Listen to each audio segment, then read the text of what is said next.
Ici, nous sommes à la Halle des Bouchers, à Vienne, dans l'Isère.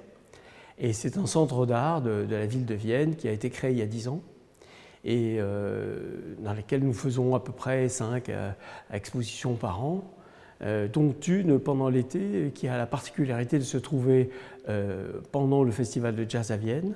Donc j'ai invité Miguel Chevalier à intervenir dans l'espace de la Halle des Bouchers, qui est une halle qui date du Moyen-Âge, avec ses voûtes et ses colonnes de pierre, parce que je voulais justement jouer avec le contraste de ce que Miguel aurait pu, dans mon esprit, faire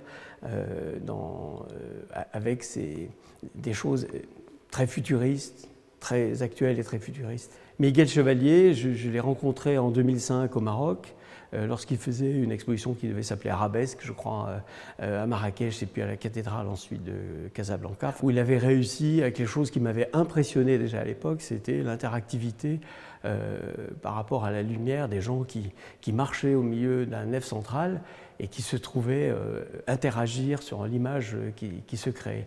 Et ça, je l'ai trouvé absolument très intéressant. J'ai voulu vraiment le montrer pour ça.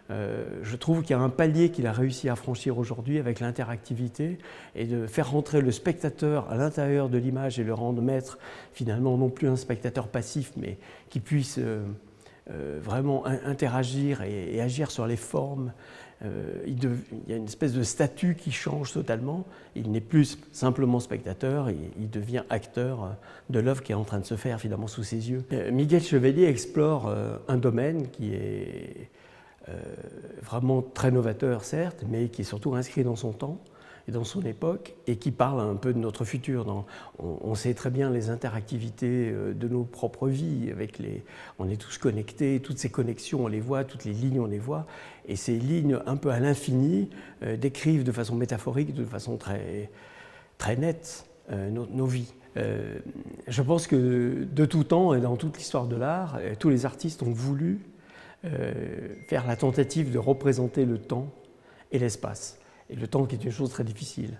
Et même, on pense, depuis la géométrie euclidienne jusqu'ensuite la perspective à la Renaissance, ou même plus près de nous, des gens comme Soto ou Vasarely, ils ont tous tenté ce rapport entre le temps et l'espace, que poursuit en quelque sorte aujourd'hui Miguel, et je pense pour des perspectives d'avenir incroyables avec les techniques nouvelles qui viendront.